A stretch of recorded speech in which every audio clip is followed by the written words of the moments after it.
Man, I think with my new hair, I really look like somebody who would keep plants. Just like feeding into that stereotype. Hi guys, my name is Kathy, and today I'm going to be showing you all the plants I got in since my plant tour.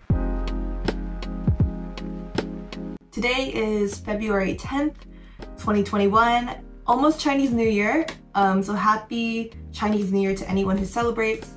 It's also my mom's birthday soon, and Valentine's Day. I think for Valentine's Day, I'm probably just going to take myself out on a little date to a plant nursery because I do not have any plans right now. So as you can see, I've collected a fair number of plants since my plant tour, which wasn't that long ago. I think my collection's at probably 65 plants now, maybe 70. I haven't counted, it'll scare me.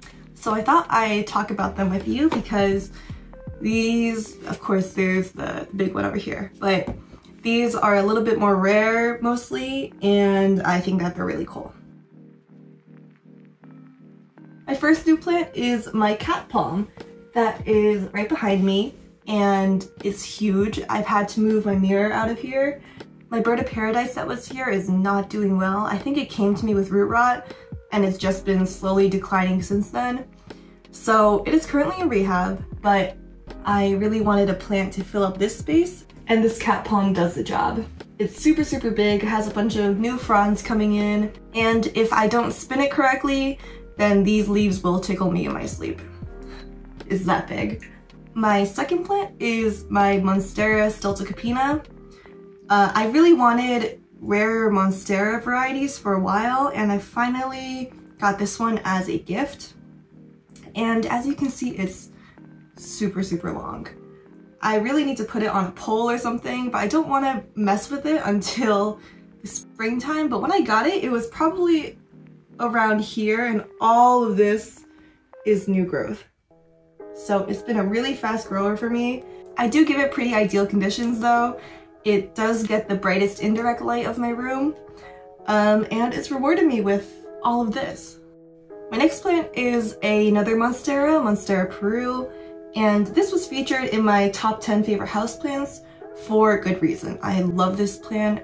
It's been growing really, really well for me, and the leaves look crazy. And I really like thick leaves too, like leaves that have some heft to them, and this gives me all of that. And this one needs a moss pole soon, but I've been putting it off because I'm kind of scared to mess with it when it's doing so well. I think I just need to get over that fear though, because I know it'll be good for it. But yes, this is the only cactus slash succulent that I have in here. It's a brain cactus, and I'll put the scientific name here because I can't remember it off the top of my head. But yeah, it's super cool. And I picked it up because I think I have enough light to support it. Don't know too much about succulents or cacti, they're not my favorite, but this guy was really cool, and my local nursery had them in stock, so I just decided to pick it up. So far it's been doing fine. I water it infrequently and it hasn't died yet, so if you have any care tips for this one, please let me know. Going in a circle, this is my anthurium fingers, or Anthurium pedatoradiatum, I think? Maybe. I'll put the name here again. So this was also at my local nursery, Williams, and I thought it was really cool because when it's right up against my curtain, it looks like it's high-fiving it. So far it's been doing really well. It's pushing out a new leaf down here, and I think it's going to be really exciting to see what shape the new leaf comes out to be. It's been really easy care too so far. I know this guy can handle lower light, but I've sort of been giving it the brightest indirect light in my room just to make sure that's going to be okay. So if anyone has grown these before, please let me know if too much light is going to be bad for it or it's going to cause something weird with the growth. And the next one is, oh my gosh. The day that I picked this up, I'll insert some footage here. I was beside myself with excitement. This was from a shipment from Williams, and I was like refreshing the page like a madman trying to get one of these because they only had 3 in stock. And just look at those glittery veins, and oh, this plant I worry about constantly for no reason. Like, I think it's doing fine. It has a new growth point down here.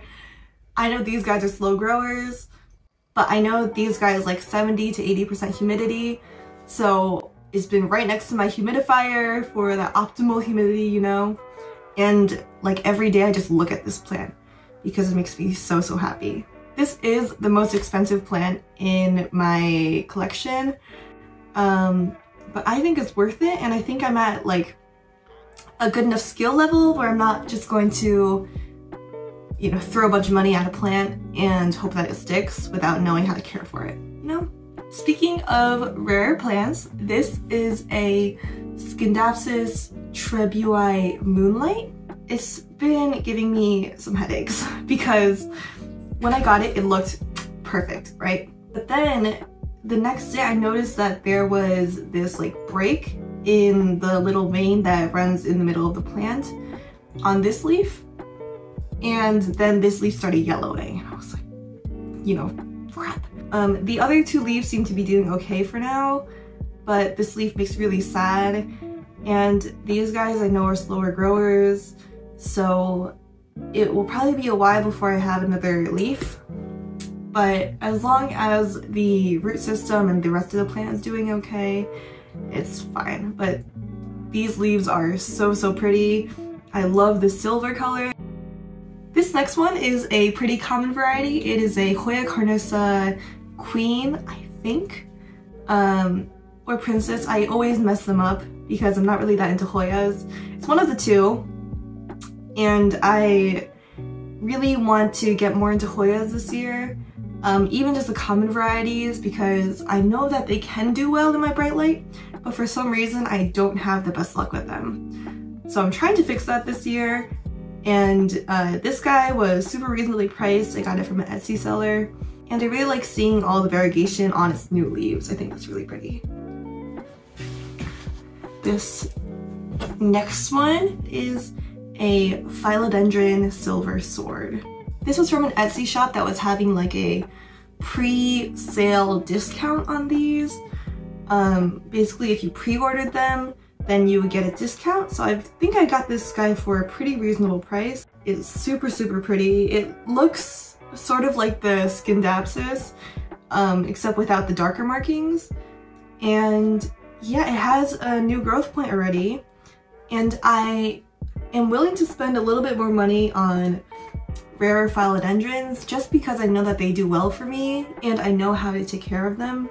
So this guy gets the brightest indirect light here and water to keep moist, and it's been doing really well so far, so I'm very excited. My next new plant is my only ficus lyrata variety. This is ficus lyrata Little Sun, which is a more compact, smaller variety of the regular fiddle leaf fig, and I picked this up because I don't have space for a giant fiddle leaf fig, even though I would love to have one. But I thought this was a good compromise just because it's small enough where it's gonna take years for it to grow into a giant specimen, but I still get to see all the beautiful fiddle leaf fig leaves.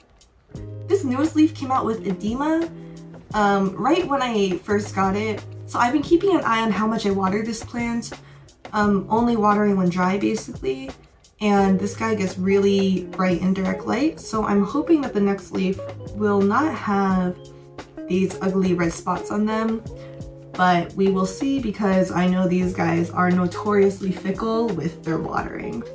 And finally we have a Hoya publicalyx splash. This is apparently a really easy care variety. It was marked that way, and this guy hangs over my bed, so it's been doing okay.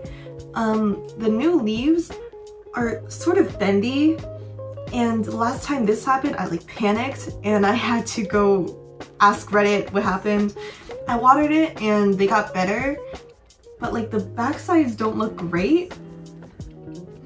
Listen, I don't do well with Hoyas. I don't understand. This is supposed to be an easy care variety, but so far it's been doing okay. The older leaves are fine. So I'm just gonna keep an eye on it and hope that Hoyas stop eating me. So that is it for today. Thank you guys for watching. If you have any ideas for future videos or what kind of content you want to see, please let me know. And if there's any particular plant that you want to see more of or that you want to see my care routine, then I will do a dedicated video to that. On my wedding day, I'm tempted to just hold a bouquet of this going down the aisle. Just a whole bunch of anthurium crystals and just serenely